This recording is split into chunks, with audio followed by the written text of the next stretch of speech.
रोहिणी व्रत का जैन धर्मावलंबियों में बहुत महत्वपूर्ण स्थान है। 27 नक्षत्रों में से रोहिणी भी एक है। जब सूर्योदय के बाद रोहिणी नक्षत्र प्रबल होता है, उस दिन रोहिणी व्रत किया जाता है। पूरे साल भर में कुल 12 रोहिणी व्रत आते हैं। सामान्य तौर पर रोहिणी व्रत को 3, 5 या 7 नियमित सालों के लिए किया जाता है, लेकिन अक्सर लोग सलाह देते हैं कि रोहिणी व्रत केवल 5 साल या 5 महीने ही करना चाहिए। इसके बाद व्रत का उद्यापन कर देना चाहिए।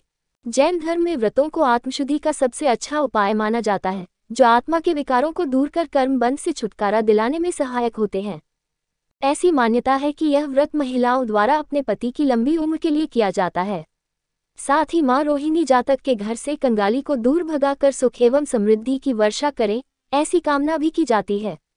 व्रत की पूजा के दौरान जातक मां से यह प्रार्थना करता है उसके द्वारा की गई सभी गलतियों को वे माफ करें और उसके जीवन में बने सभी कष्टों का हरण करें।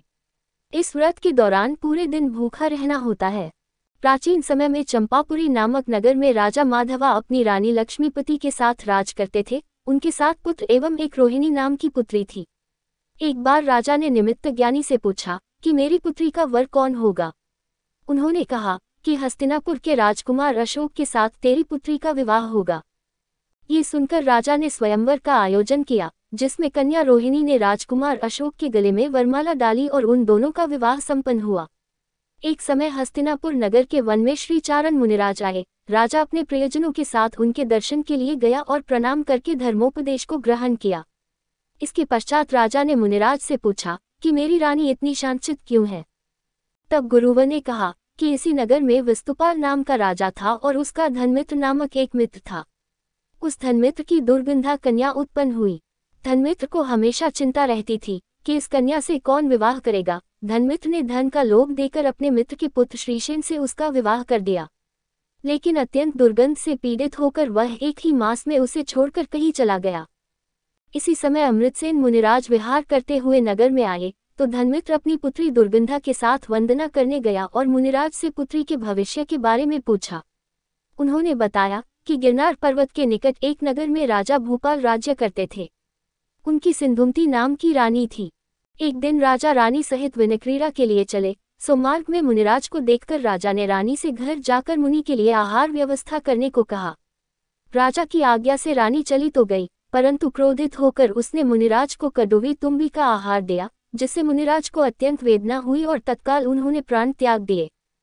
जब राजा को इस विशेष में पता चला तो उन्होंने रानी को नगर में बाहर निकाल दिया और इस पाप से रानी के शरीर में कोढ़ उत्पन्न हो गया।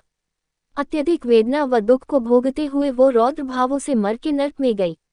वहां अनंत दुखों को भोगने के बाद पशु योनि में उत्पन्न और फिर तेरे घर दुर्गंधा कन्या हुई। ये पूर्ण वृतांत सुनकर धनमित्र ने पूछा, कोई व्रत विधानादि धर्म कार्य बताइए जिससे ये पातक दूर हो। तब स्वामी ने कहा, सम्यक दर्शन सहित रोहिणी व्रत पालन करो, अर्थात प्रति मास में रोहिणी नामक नक्षत्र जिस दिन आए उस दिन चारों प्रकार के आहार का त्याग करें और श्री जिन चैत्यालय में जाकर धर्म ध्यान सहित 16 प्रहर व्यतीत करें, अर्थात सामायिक, स्वाध्याय, धर्मचर्चा, पूजा, अभिषेक आदि में समय बितावे और स्वशक्ति दान करें। इस प्रकार यह व्रत 5 वर्ष और 5 मास तक करें। दुर्गंधा ने श्रद्धापूर्वक व्रत धारण किया और आयु के अंत में संयास सहित मरण कर प्रथम स्वर्ग में देवी हुई। वहां से आकर तेरी परमप्रिया रानी हुई। इसके बाद राजा अशोक ने अपने भविष्य के बारे में पूछा तो स्वामी बोले, भील होते हुए तूने मुनिराज पर घोर उपसर्ग किया था, सो तू मरकर नरक गया और फिर अनेक कुयोनियों में भ्रमण करता हुआ एक वणिक के घर जन्म लिया, सो अत्यंत घृणित शरीर पाया। तब तूने मुनिराज के उपदेश से रोहिण व्रत किया। फलस्वरूप स्वर्गों में उत्पन्न होते हुए यहाँ अशोक नामक राजा हुआ। इस प्रकार राजा अशोक और रानी रोहिणी व्रत के प्रभाव से स्वर्गादि सुख भोगकर मोक्ष को प्राप्त हुए। इसी प्रकार अन्य जीव भी श्रद्धा सहित यह व्रत पालन करेंगे तो वे भी उत्तमोत्तम सुख पाएंगे। इस व्रत के उद्यापन के लिए छत्र, चमर, ध्वजा, पाटला आदि उपकरण मंदिर में चढ़ाए, साधुजनों व सधर्मी तथा विद्यार्थियों को शास्त्र दे, वेष्टन दे, चारों प्रकार का दान दे और खर्च करने की शक्ति न हो तो दूना व्रत करें।